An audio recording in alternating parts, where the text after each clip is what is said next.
I'll be right back, I promise. Please, don't leave me. Where is my son? We are your family now. Push. By sunrise, he will have nothing. I was 9 centimeters dilated, screaming in agony, when my husband leaned in, kissed my forehead, and whispered, "I'll be right back." He never returned. While I was pushing our son into the world, he was across town destroying our marriage. But by sunrise, his own mother destroyed him. If you had asked me 24 hours before my world collapsed, I would have told you that Alby Lewis and I had the perfect life. We lived in a beautiful colonial house in the quiet suburbs of Connecticut, expecting our first child after 3 grueling years of IVF. Alby was a junior partner at a prestigious law firm, handsome, charismatic, and endlessly attentive, or so I thought. His family, the Lewis, were old money, the kind of people who spent their summers in Martha's Vineyard and their winters skiing in Aspen. When Alby first brought me home, I was terrified. I was just Colette, a high school English teacher with student loans and a modest upbringing. But to my absolute surprise, his mother, Beatrice, and his younger sister Rachel welcomed me with open arms. They became the family I had always dreamed of. It was a Tuesday evening in late November, the kind of biting, freezing night where the wind howls against the window panes. I was 38 weeks pregnant, uncomfortably swollen, and resting on the beige velvet sofa in Beatrice's sprawling living room. We were having our weekly family dinner. Beatrice had roasted a chicken, and Rachel was teasing Alby about how he was going to pass out in the delivery room. Everything felt so perfectly normal. Then, the first contraction hit. It started as a low, dull ache in my lower back, a tightening that made me gasp and grip the armrest of the sofa. The room went dead silent. "Colette, darling?" Beatrice asked, her wineglass pausing halfway to her lips. Her sharp blue eyes, usually so commanding, softened with immediate concern. "Is it time?" "It's early," Alby said quickly, his voice tight, too tight. I remember looking up at him and noticing a thin sheen of sweat on his forehead. "She's not due for another 2 weeks. It's probably Braxton Hicks. Let's not panic." But a second contraction followed 10 minutes later, sharper and more vicious than the first. It took my breath away. Beatrice immediately went into general commander mode. "Alby, get the coats. Rachel, grab her overnight bag from the trunk of their car. We are going to St. Jude's Medical Center. Now." As we shuffled out into the freezing night, I noticed Alby's behavior shifting from nervous father-to-be to something entirely different. He was frantically typing on his phone. Even as he helped me into the passenger seat of his Audi, his eyes kept darting to the glowing screen. "Everything okay at work?" I panted, clutching my belly as another wave of pain crashed over me. "Just a merger," he muttered, throwing the car into drive. "A massive headache. Don't worry about it, Colette. Just breathe." The drive to the hospital was a blur of streetlights and excruciating pain. By the time we arrived at the emergency bay of St. Jude's, I could barely walk. The nurses whisked me into a wheelchair, and Alby trailed behind us, his phone practically glued to his palm. They settled me into room 402, a sterile, white room filled with the rhythmic, terrifying beeping of fetal monitors. Nurse Abigail, a warm woman with kind eyes, checked my vitals and announced I was already 6 centimeters dilated. Things were moving fast. Alby paced at the foot of the bed. He looked like a caged animal. Every time his phone buzzed, and it buzzed relentlessly, he would flinch. "Alby, please," I begged, the pain making my voice crack. "Put the phone away. I need you here. I need you to hold my hand." He stopped pacing and looked at me. For a fleeting second, I saw a flash of raw, unfiltered guilt in his eyes. He walked over, brushed a damp strand of hair from my forehead, and leaned down. "Colette, you are doing so great," he whispered softly, kissing my temple. "I'm going to go move the car from the emergency loading zone before they tow it. And I need to make one quick phone call to the partners so they don't fire me while I'm becoming a father. I will be right back. I promise." I nodded, gripping the bed rails. "Hurry, please." 5 minutes, he swore. The door clicked shut behind him. I watched his shadow disappear through the frosted glass. I didn't know it then, as another agonizing contraction tore through my body. But that was the last time I would see my husband as a member of our family. 10 minutes passed, then 20. The pain was intensifying, wrapping around my abdomen like a vice. Nurse Abigail returned to check on me, her brow furrowing when she saw me writhing alone. "Where did Dad run off to?" she asked gently, adjusting my IV. Moving the car, I gritted out through clenched teeth. He should be back any second. 45 minutes passed. I was transitioned from 6 centimeters to 9. My water broke, a warm rush that signaled the point of no return. The agony was blinding. I was screaming for an epidural, screaming for Alby. The anesthesiologist, Dr. Harrison, rushed in to administer the block, but without Alby there to hold me still, Nurse Abigail had to wrap her arms around my shoulders, anchoring me as the needle pierced my spine. "Call him," I sobbed into Abigail's scrubs. "Please, someone call his cell." They tried. I watched the hospital phone light up as they dialed his number from my emergency contact sheet. It went straight to voicemail, again and again. I was completely, utterly alone in the most terrifying and important moment of my life. The man who had promised to love me, who had kissed my forehead less than an hour ago, had vanished into the cold November night. The epidural took the sharpest edge off the physical pain, but the emotional agony was tearing me apart from the inside. The room was dim, illuminated only by the sterile, fluorescent glow of the monitors and the streetlights filtering through the blinds. I lay there shivering, the adrenaline wearing off, leaving me utterly hollow. Where was he? Had he been in an accident? Did someone mug him in the parking garage? My mind raced through 1,000 terrifying scenarios. Every time the heavy wooden door to room 402 creaked open, my heart leaped into my throat, praying it was Alby walking in with an apologetic smile, a wild story about a flat tire or a lost ticket. But it was only ever a nurse, checking my dilation, offering sympathetic, pitying smiles that made me feel entirely pathetic. At 1:15 a.m., the door swung open with a forceful thud. It wasn't Alby. It was Beatrice. She swept into the room, wearing a heavy camel hair coat thrown hastily over her loungewear, her usually impeccable silver hair slightly ruffled by the wind. Right behind her was Rachel, carrying 3 cups of expensive coffee and looking completely exhausted. Beatrice stopped dead in her tracks at the foot of my bed. Her commanding presence filled the room instantly. She scanned the empty chairs, the quiet monitors, and finally, my tear-streaked face.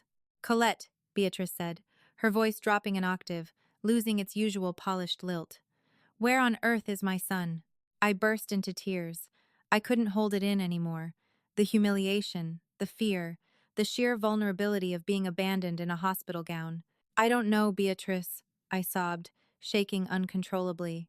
"He left to move the car almost 3 hours ago. He said he had to make a work call. His phone is off.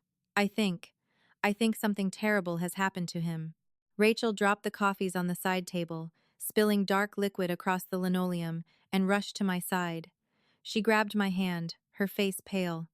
"I've been calling him since we left the house. It goes straight to voicemail. Mom, we need to call the police. If he was in the parking garage, maybe someone." "Stop," Beatrice commanded. The temperature in the room seemed to drop 10 degrees. She didn't look panicked. She looked furious. Beatrice Lewis was a woman who did not believe in accidents. She believed in patterns. And suddenly, she was putting the pieces together. She stepped closer to the bed, her sharp blue eyes boring into mine. "Colette, be entirely honest with me. Has Alby been distant lately? Has he been working late, taking trips he can't fully explain, guarding his phone?" The questions hit me like physical blows. I wanted to deny it. I wanted to protect the image of my perfect husband. But as I lay there, staring at my mother-in-law, the memories flooded back. The sudden emergency depositions on Friday nights, the passwords changed on his laptop, the strange scent of vanilla and amber on his shirts that he claimed was just a new air freshener at the office. "Yes," I whispered, the word tasting like ash in my mouth. "For the last 6 months." Rachel gasped, her hand flying to her mouth. "No, no, Alby wouldn't. Not while you're pregnant." "Men are weak, Rachel," Beatrice said coldly, pulling out her own cell phone. "And my son, God forgive me, has always taken the easy way out of everything. But abandoning his pregnant wife in active labor? This is a new low, even for him." Before she could dial, the monitor next to me began to shriek. The pressure in my pelvis shifted, a sudden, unbearable urge that ripped through the epidural block. "It's time!" Nurse Abigail yelled, rushing into the room with Dr. Harrison right behind her. The room erupted into organized chaos. Lights were flipped on, blinding and bright. The stirrups were locked into place. "Wait!" I screamed, panic seizing my throat. "Alby isn't here. He has to be here." "He's not coming, sweetheart," Beatrice said softly. It was the gentlest tone I had ever heard her use. She stripped off her heavy coat, rolled up the sleeves of her silk blouse, and stepped right up to the head of the bed, taking the spot her son should have occupied. She grabbed my left hand. Rachel, crying silently, grabbed my right. "We are your family now, Colette," Beatrice said, her voice a steel anchor in the storm of my panic. "We are right here. You are not alone. Now, you listen to the doctor, and you push." And I did. For 45 agonizing, earth-shattering minutes, I pushed. I pushed through the betrayal. I pushed through the heartbreak. I pushed away the image of Alby whispering his false promise in my ear. With every contraction, Beatrice wiped my forehead with a cool cloth, whispering words of fierce encouragement, while Rachel counted for me, her voice breaking with emotion. At 2:07 a.m., the room filled with the most beautiful, miraculous sound I had ever heard. The sharp, clear cry of my newborn son. Dr. Harrison placed a squirming, warm weight onto my chest. He had a full head of dark hair, just like Alby's, but his eyes, blinking up at the bright lights, were entirely mine. "He's beautiful, Colette," Rachel sobbed, stroking the baby's tiny back. "A strong boy," Beatrice whispered, kissing my cheek, a rare tear slipping down her own aristocratic face. "What will you name him?" I looked down at the tiny life in my arms. We had agreed on William, after Alby's grandfather. But Alby wasn't here. Alby had forfeited his right to name this child the second he walked out that door. "Leo," I said, my voice hoarse but steady. "His name is Leo." I held my son tight, feeling a profound, overwhelming love wash over me, momentarily eclipsing the devastating reality of my broken marriage. But the peace couldn't last. Because as Leo settled into my arms, the mystery of my missing husband hung in the air like toxic smoke, and Beatrice Lewis was not a woman who left mysteries unsolved. By 3:30 a.m., Leo was sleeping soundly in the clear plastic bassinet beside my bed, swaddled tightly in a hospital blanket. The adrenaline had completely left my system, replaced by a hollow, bone-deep exhaustion. Yet, sleep was impossible. The hospital room was quiet, but the energy was crackling with tension. Beatrice sat in the vinyl armchair in the corner, her posture rigid, her phone illuminating her stern face in the dark. Rachel was pacing at the foot of the bed, biting her nails, a nervous habit she had since childhood. "I'm calling the police." Rachel finally broke the silence, her voice trembling. "Mom, it's been over 5 hours. He could be dead in a ditch somewhere. We can't just sit here." "He's not dead, Rachel," Beatrice replied, not looking up from her screen. "If an Alby Lewis were admitted to any hospital in this state, or found by the police, they would have called my emergency contact number. He is willfully missing, and I intend to find out exactly where." "But how?" I asked weakly from the bed, adjusting the ice packs beneath me. "His phone is off." Rachel stopped pacing. She looked at me, then at the canvas tote bag resting on the windowsill, the hospital bag she had grabbed from our car. "Colette," Rachel said slowly, "did you pack your iPad for the hospital?" "Yes," I nodded, confused. "For the distraction. I downloaded some movies." "Why?" "Because Alby's Apple ID is tied to the family account," Rachel said, her eyes widening as she practically lunged for the tote bag. "He pays for the extra iCloud storage. Our devices are linked on the Find My app. I turned my location sharing off years ago, but if his phone is completely off, it might show his last known location, or if his iPad is synced to his iMessage." My blood ran cold. The iPad in my bag wasn't mine. It was the communal iPad we kept in the kitchen, the one Alby occasionally used to read the news. I had grabbed it in a rush when packing weeks ago. Rachel pulled the device from the bag, the screen illuminating her pale face.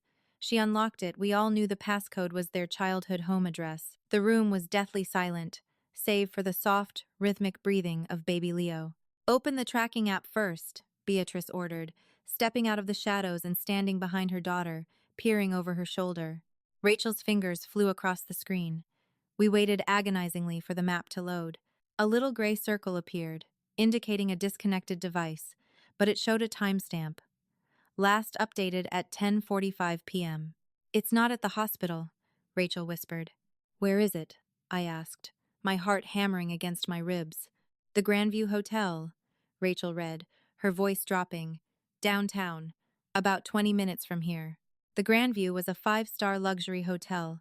There was absolutely no reason for Alby to be there on a Tuesday night. No merger, no corporate emergency required booking a suite at midnight while his wife was giving birth. Check the messages, Beatrice commanded, her voice dropping to a terrifyingly calm register. It was the tone of a judge about to deliver a death sentence. Rachel hesitated. She looked at me, her eyes brimming with fresh tears. Colette, are you sure? Once we look, we can't unlook. Do it, I said, my voice shaking. I need to know. Rachel opened the iMessage app. Because the iPad was connected to the hospital's Wi-Fi, a flood of backlogged messages began pouring in, syncing from the cloud. The top conversation was a contact simply saved as Samantha M. Escrow. Rachel clicked on it. The messages were a glaring, undeniable timeline of absolute betrayal. Rachel began to read them aloud, her voice cracking with every word. From Samantha, 10:15 p.m. Is it happening? Are you coming? From Alby, 10:20 p. She's at the hospital. They are giving her an epidural. I told her I was moving the car. I'm on my way to you. I can't do this with her anymore, Sam. It's too much. From Samantha, 10:30 p.m. Room 412 at the Grandview. I ordered the champagne. Hurry up. I miss you. From Alby, 10:40 p.m. Pulling into the valet now. Turning my phone off so my mother stops calling. I love you. The silence that followed was suffocating. I couldn't breathe.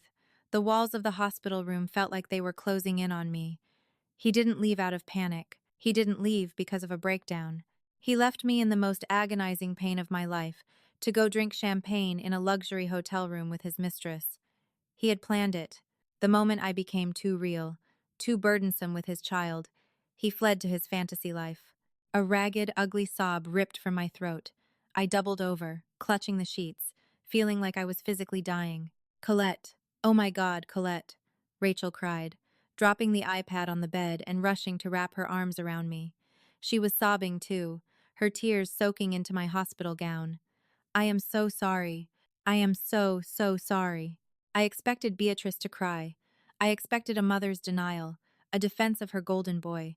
But when I looked up through my blurry vision, Beatrice Lewis was standing perfectly still. Her face was a mask of cold, unyielding stone. Her blue eyes were completely devoid of warmth, replaced by a terrifying, absolute fury. She walked over to the bed, picked up the iPad, and read the messages for herself. She scrolled up, her eyes flicking back and forth as she absorbed weeks, maybe months, of deception. The secret dinners, the transferred funds from Alby's trust account, the discussions about buying Samantha an apartment in the city. Slowly, carefully, Beatrice set the iPad down on the bedside table.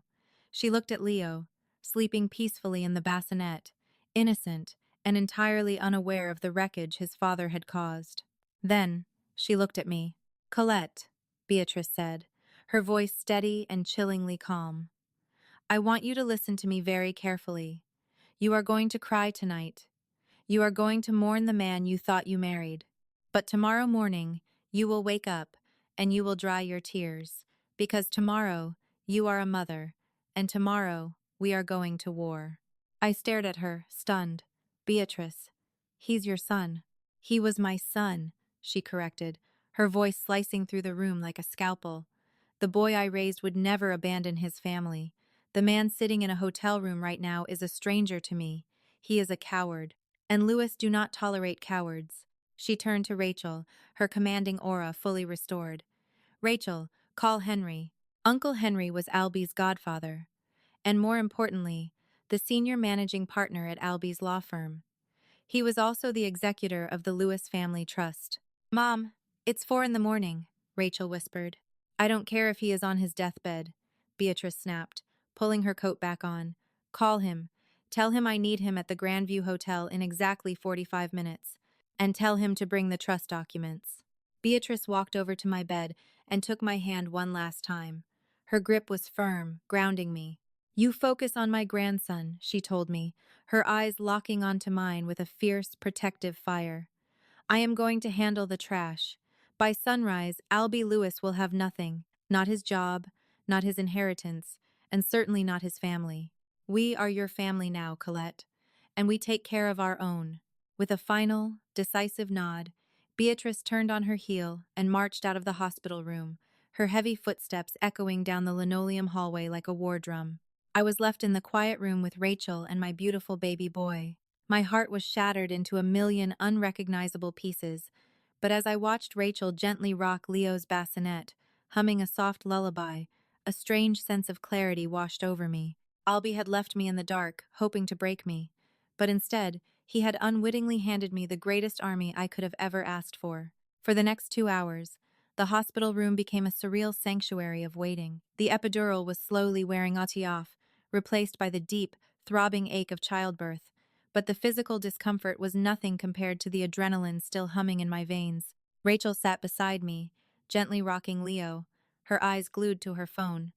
We were a makeshift command center, waiting for dispatch from the front lines.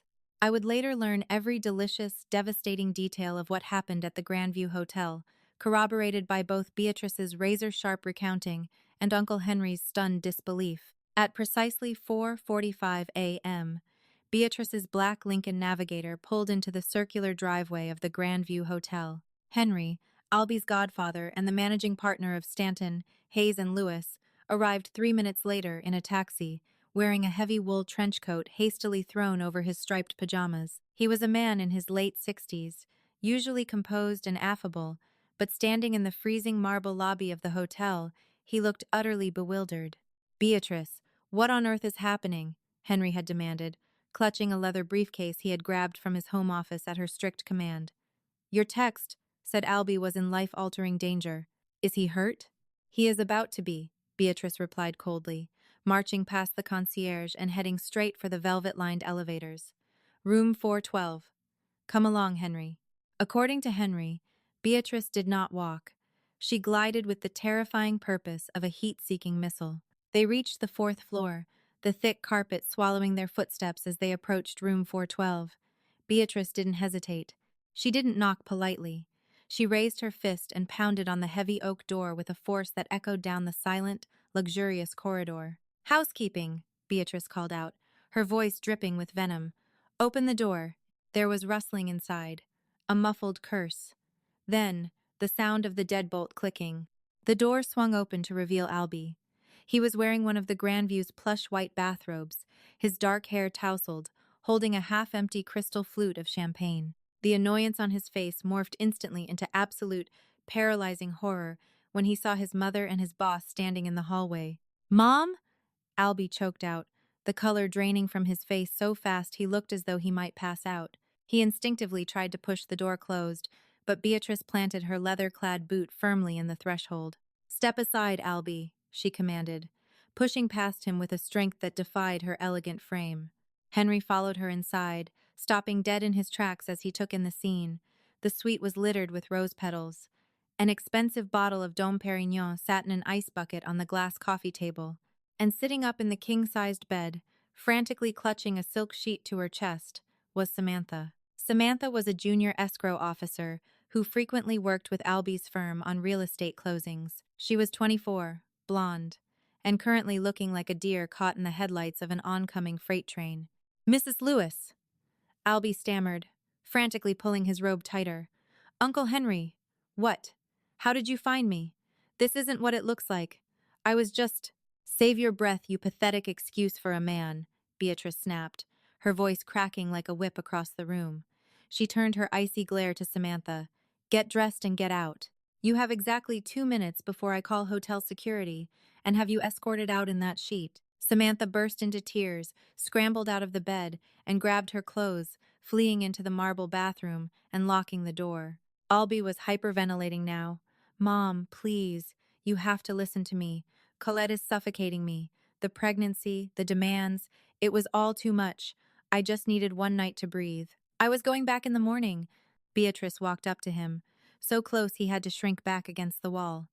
"Your wife," Beatrice said, her voice shaking with a terrifying rage, "just pushed a 7-pound child out of her body without you. She labored in agony while you drank champagne with a child 10 years your junior. You did not need to breathe, Alby.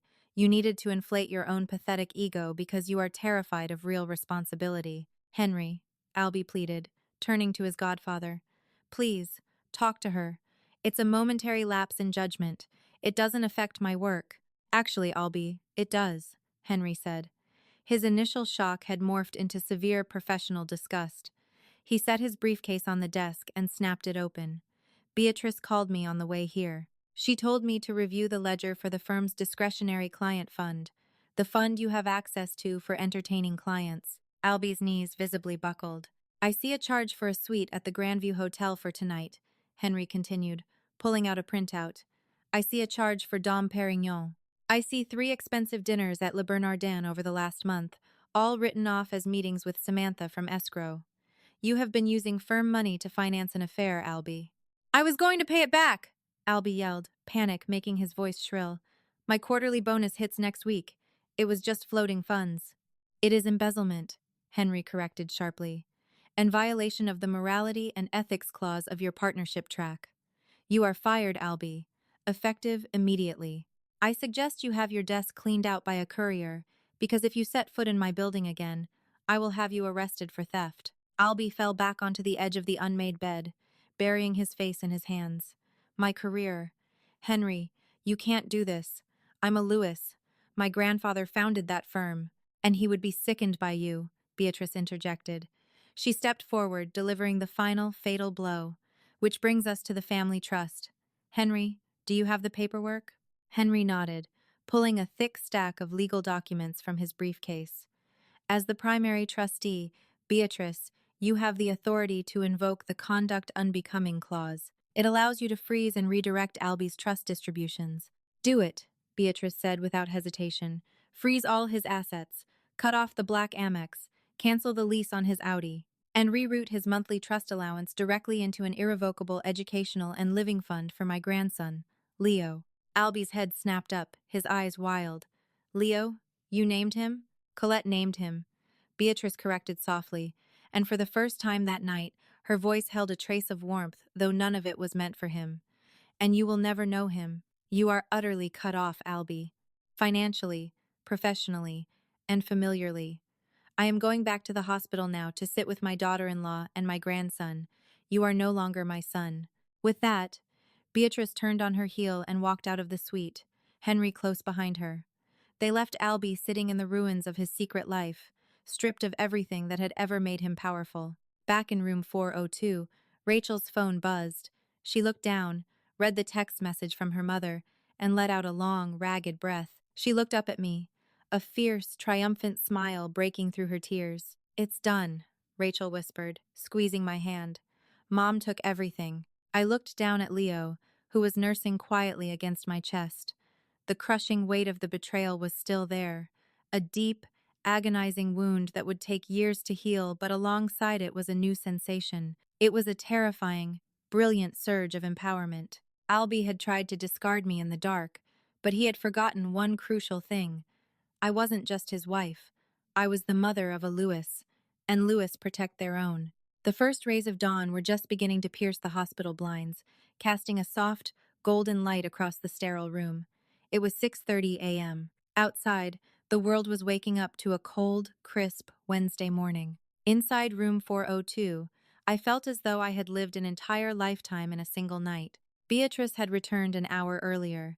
She hadn't said much when she walked in. She merely took off her coat, washed her hands, and came to sit beside my bed. She stroked Leo's dark hair with a reverence that brought fresh tears to my eyes, then kissed my forehead. You did beautifully, Colette, she had whispered. That was all the confirmation I needed. We were sitting in a quiet, exhausted silence when the heavy wooden door was thrown open. Alby burst into the room. The pristine, arrogant junior partner I had married was gone. He looked completely unhinged. He was still wearing the clothes he had worn the night before, a tailored suit that was now wrinkled and smelling faintly of stale champagne. His hair was chaotic, his eyes red-rimmed and frantic. He had sprinted from the elevator. I could hear his ragged breathing from the doorway. He froze when he saw the 3 of us, me in the hospital bed holding the baby, flanked by his sister and his mother, standing like sentinels on either side. Colette, Alby gasped, taking a step forward. Colette, please.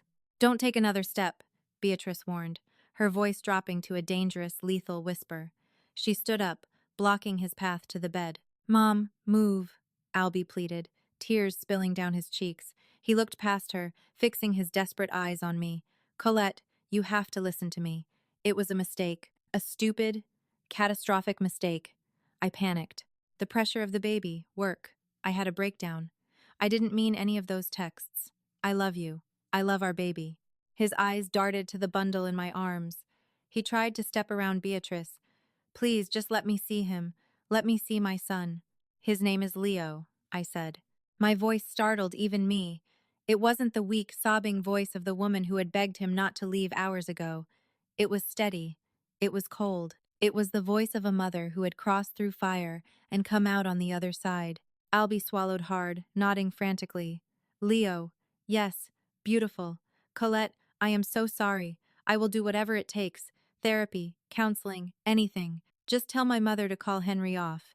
They froze my accounts. My key card to the firm didn't work. I don't even have my car, Colette. The valet wouldn't release it because the corporate card bounced. I have nothing." And there it was. The absolute, unvarnished truth. He wasn't here because he had experienced a miraculous epiphany about his love for his family. He wasn't here because the guilt of missing his son's birth had eaten him alive. He was here because the safety net of his privilege had been violently ripped away, and he was plummeting toward the concrete. I looked at the man I had spent 3 years desperately trying to build a life with.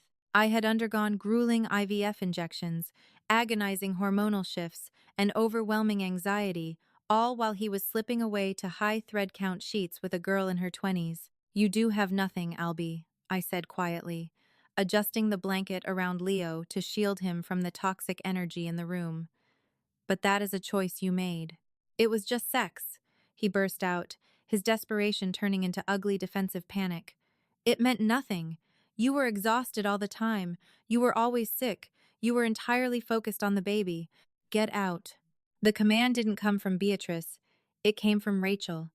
She stepped forward, her hands balled into fists, looking at her older brother with a disgust so profound it seemed to physically shrink him.